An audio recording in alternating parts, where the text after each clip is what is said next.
All righty, everyone, we are here with Dave Solomon. He is the writer director of a hilarious short film that's going to be screening at Tribeca on June 9th, 14th, and 17th. It's a short called Brenda and Billy and the Pothos Plant. Dave, how are you, man?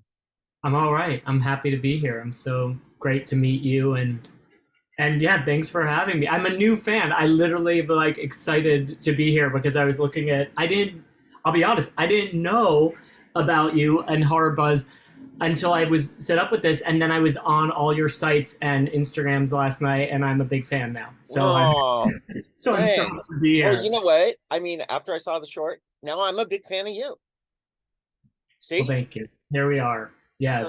can you give us a quick rundown of the short? I guess so. Wow. You're actually the first person to ask for a rundown. You mean like a little plot synopsis? Yeah, just give me the elevator pitch. I guess the elevator pitch is it's wow. I haven't done it yet. I've written a long line, but I haven't. You're the first. I guess it really is. Um, a strange brother shows up at his sister's house, and she says, "I killed our mother," and he's like, "What?" And she welcomes him in, and then we start to find out what really happened and learn a little more about these people that goes beyond what meets the eye and what first appearances lead you to believe. And it's a little 15-minute comic mystery murder extravaganza about two estranged siblings who are trying to, after an unfortunate incident, I should say, try to bring their mother back to life. Is Well, that yeah, I have to. that's I can perfect that. You were my first, but well, I'll you did a good job. It was good. It was good. okay. I personally I kind of took this as, I mean, it's definitely a relationship movie, a sibling relationship movie. Yeah, Um, but yeah, so how you wrote, so where did this idea come from? that I can answer, and it came and it kind of at the beginning says it's February 2022, and it was kind of written during that time, which was the Omicron wave, Mhm. and we were all kind of back indoors, another winter of pandemic. And Sarah and Santino are two friends of mine. We've all worked together before, and we all do a lot of theater work as well. And I had a project that was being pushed back, and they had things that were being pushed or not happening too. And so we were like, what can, and it was Santino and Sarah actually were like, write something. Cause Santino knew some of my writing, and he was like, write something for me and Sarah. And I go for runs in the morning or some mornings, and I get a lot of my ideas there. And I literally just had this image of them sitting on a park bench in winter, the image behind you, which is wild when it becomes a reality. I didn't know Santino would have long hair and be a magician. He's a magician, by the way, and she's a botanist.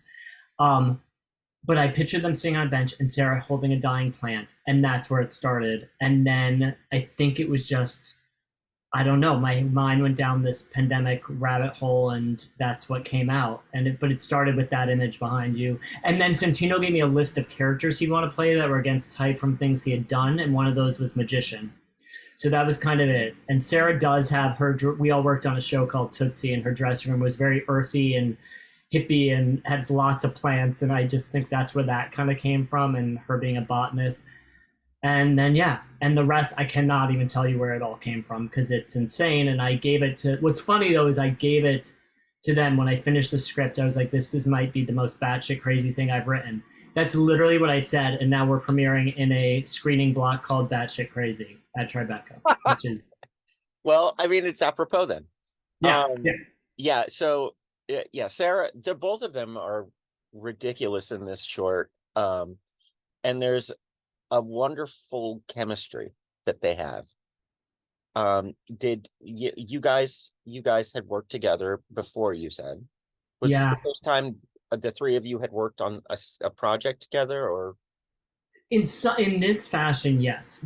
I was the associate director of the musical Tootsie that Scott Ellis directed. I actually ended up directing the tour of that, but Santino, who won a Tony for it, and Sarah was nominated for a Tony for it, we all worked on that together. Santino and I go way back. We've worked on a number of things together. He's done readings of some of my other work. Let me see, close this window really quick. or noise. But so we go way back, but and have known each other for a while and worked together a bit. And he had seen a play I wrote. Um, and then Sarah and I met on Tootsie. And we'd done workshops, and then we were all in Chicago doing the out of town, and then Broadway, and then I was kept on as kind of the resident director to maintain the show, and so I was always there. So we all got so I got to know Sarah then. Santino and I knew each other, but got closer then, and so I kind of knew, and that's the beauty of writing for people, Mhm. is that again, these characters are very different than the characters they played in Tootsie, but I just know them, and when I came up with these characters, their voices were in my head, and that's such a wonderful feeling when you. I've done other things that work out wonderfully too, where it's not what you expect, but it literally, when I watch the film now, I'm like, that's what was in my head when I was writing it. Like those were the voices I heard. I mean, they elevated it, of course, and we found nuances and things I didn't imagine because they're brilliant. But it is, yeah, it's wonderful to write for people, and they had that natural chemistry because they had spent a year and a half working together. Mhm. Yeah, Sarah in particular. Well, they're both great. They're both just amazing. But there, I was picking up on some of the little nuances and beats that Sarah was throwing in, and her kind of spastic delivery was just hilarious. I mean, was that all them or? It was, and well, I would say it was all of us too, because it was Sarah and I would talk about it, and she's like, I could do that. It's like it is that fine line, and actually in the edit, we were playing with different takes too, because you want to love her, and I think you do now. I do, but she is kind of doing some awful things and saying some awful things, and she turns from being this like I'm trying not to give spoilers, but like somewhat of a killer to this kind of like sweet, like empathetic, you know, having regret to then it just turns on a dime. But I think it's like finding that balance of there's something childish about her and Oh yeah. harm about her, even though she's Well, causing. I mean, let's be clear though. She was stopping another murder. You see. So, so there you go. Huh? She was stopping another murder. Yeah, I mean, her mother was killing the Pothos plants. I literally was trying to remember if there was something else. I thought I So, was thinking like, wait, was there another person? And the mom no. does charge her first, so in a way, So, I it mean, makes sense. that's I all I'm don't know. saying. Yes. Now, why pick on David Blaine? I mean, I have my reasons, but Wow. And it's funny when again when you write something and that's come up. We've had a few advanced reviews, and it seems like everyone um, remarks on that. And actually, when Tribeca accepted us, they called me and they were like, "We've been saying I can't say the quote on. I don't know. Is this an R-rated show?" oh, you Uh, can say whatever you want. okay, but they said they were walking around the office saying "fuck Blaine" to each other. So, but it's funny because I had. It's one of those things too when you have like running jokes with friends and you think, "Is this just for us?" And then you put it in something and it becomes not that it's become a thing yet, but it's everyone who I think has seen it has said something about the Blaine thing. And I have a friend who actually is a great documentary filmmaker, and she made a film called Magicians. Oh, I forget the surtitle of it. Anyway, it was on Netflix for a while. It's a great film. So I learned a bit about actually, and I went was with her in Vegas once, learning about the magician world and the kind of as there is in any career in theater and film, like the jealousy of someone doing better and Mm. those kind of things. But we also had when David Blaine started. This is such a random story, but I was in London for the first time. I was visiting London, and we were walking down the South Bank, and there was something up ahead, and Blaine was everywhere, and it was kind of that ego, and I mean he's brilliant at what he does, but that kind of egotistical thing he brings, and it Right. was just kind of everywhere at that point. And we were walking down the South Bank, and there was this whole like people gathered and like camera crews and there's something hanging up in the sky. And I made a joke to my friend I was walking with. I was like, it's David Blaine. And then we got closer and it was David Blaine. I forget what the thing was. It was like he's suspending himself over the London Bridge for like days, or I don't remember. But so it's been kind of this running joke in my life that I gave to Billy. He was a magician, and of course, he probably has issues with David Blaine. Or That's he does. yeah. He does. It's catchy. It's a catchphrase. Yeah. And it's hilarious. So, okay, so is this the premiere of Brenda and Billy? Yes. I mean, Next. like, how amazing it is that Tribeca, come on.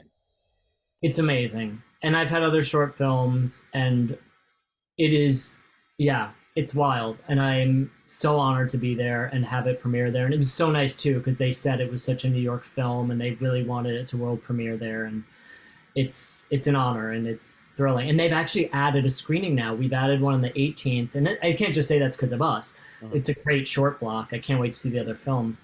But there were 3 screenings that sold out within an hour of it being announced, and then so they've added a fourth block on a fourth showing on the 18th. But yeah, Yeah. I can't believe it. It's a dream come true. I'm from Connecticut. I always came to New York. Tribeca's a dream come true. Truly. Well, anybody that can and is at the festival, make sure to check out Brenda and Billy and the Pothos Plant because it's just it's I don't know, I loved it. I thought it was hilarious. And darkly sweet, you know. So Yeah, yeah. they were, and now question, you're like all over the place, theater, film. Do you have a preference? You know what? I I don't really. I used to kind of say film in a way. That's what I always thought I would do. And it's interesting because even when I was a kid growing up in Connecticut, I would put on plays in the living room, and I used the garage once for this roller skating Mickey Mouse thing with the use the garage door as a curtain. So I was always doing plays, but then this will date me a little. I had a VHS camcorder, was making movies in the backyard, trying fun ways to make visual effects like a wagon disappear going down the hill, like old school. And then in high school, they let me do an independent film project that I did this kind of satire in high school with half black and white, half color, and I majored in film at college, but I was always doing theater, and a lot of my friends still, like at reunion, thought I was a drama major, and I was actually a film major, and I always thought I was a little bit better at that, and theater would be too hard. But then I moved to New York and started kind of working in theater. And honestly, what brought me back into film in a wonderful way was I assisted Bill Condon. He was a great film director, and I was a huge fan of. And he was doing a theater piece and looking for an associate director. And I had done a lot of Broadway shows and worked with directors he admired, and we met and just got along, and I started working with him on this revival of Sideshow, and then got to go along on 2 movies with him as his assistant. And that's when I started being like, I have to get back into this and making shorts and writing. I have a horror movie, a feature that's not as funny, that I'm developing now. And but it was so I can't. I think I do have a small inkling towards film, but I love both equally. And I love going between the two because they're so different. And honestly, sorry I'm rambling, but the It's fine, one, you're fine. when I got back into film, it made me also realize the first big film I worked on with Bill was his movie of Mr. Holmes with Ian McKellen as an old Sherlock Holmes and Laura Linney. And it was all these great stage actors, but also that was my first experience on a bigger film. And then I did the Beauty and the Beast film, and people were really coming and going, and it made me realize why Ian McKellen, why Laura Linney liked to go back and do theater. Because like my relationship with Sarah and Santino, it's like we're all in that theater for a year and a half creating this thing together, and it's just such a different sort of family and experience, and they're different kinds of collaboration. And I have a spot in my heart for both, and I'm lucky I've gotten to do both. And well, there's, with theater, you have that immediate response that is new every night or Yeah, at every performance. And film is kind of like a long sustained reaction. yeah, So yeah. The nice thing about film, I actually was saying this to Bill once, is like when you make when you do theater, it is amazing because it's live and it's this experience, but then it lives on in memory and stories. I think that's why so many books and memoirs, and now we're in a different era where Hamilton's on Disney Plus. You can preserve things more than you used to be able to. But the thing about film is that you always have it.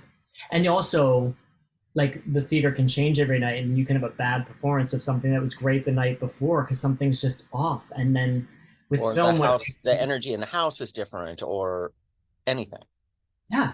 And what I love about film on the flip side of that is, yes, once you get it right, it exists forever as this time capsule. You always have it to go back to. But also, you don't have to worry about the performances changing every night or Yeah. something being off. It's like, that's the film. It's done. Think of it what you will. you know. But as many filmmakers say too, I still go back because you're always on a schedule, even on something as big as Beauty and the Beast. It's like we all have those moments being like, oh, I wish I could change that. And I love listening to podcasts with other filmmakers, like, you know, big filmmakers talking about their, I wish I could have just done, like, go back and do this and that. And we, we have our gripes with, like, George Lucas does that, and people have different opinions on that as well. But there's something hard about also, you know, finishing something, because it's Right. with art, it sometimes doesn't feel Well, it's finished. never finished. It just gets away, you Yeah. know? So, well, is there any chance there might be a feature of Brenda and Billy? We're starting to talk about ideas. Is it a feature? Is it a series? Actually, one of the reviews said, like, would this be a series? And actually made a quip on the could there be a whole episode committed to Billy and why he doesn't like David Blaine. So I don't know, playing around with some ideas, but I feel like there probably is more for these characters. No, I totally see a feature. Okay, That's that's what I think. But, I love it. I'll take it. all right. Well, Dave, pardon, I gotta have some more. Ooh, excuse me. Can I ask what your T-shirt is? Yeah, it's Michael Myers, Bob the Ghost. Oh my god!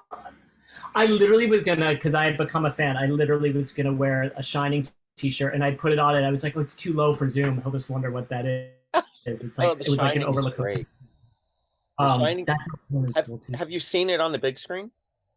I have, and then I have a pretty decent TV, and I bought the 4K disc. I Okay. thought it was actually the best I've ever seen it. Yeah. The seeing The Shining on the big screen, it's a completely different beast. It's like, with the symmetrical shots that Kubrick was, he was just pulling you right in. So yeah, I've seen it on a bigger screen, but I've never seen like a real good no, production. it's completely different. Go next time. You've They do a got to lot see it. of where you're not in New York, right? No, no, I'm in LA. Yeah. So The IFC in New York sometimes does Kubrick films, and I've seen most of them on the big screen, but I've seen Shining on a big screen, but not like a good like 4K theater projection kind well, of. just trust me. I believe you. It's something. But again, Dave, thank you so much for taking the time. Wonderful to meet you. And everyone, Brenda and Billy and the Pothos Plant is going to be at Tribeca, and that's going to be screening June 9th, June 14th, June 17th, and now June 18th. Yep. So make sure to see it if you can. And best of luck on this, Dave, and come back with your feature when you have it ready. Love to. Thank you so much for having me. All right, So take care.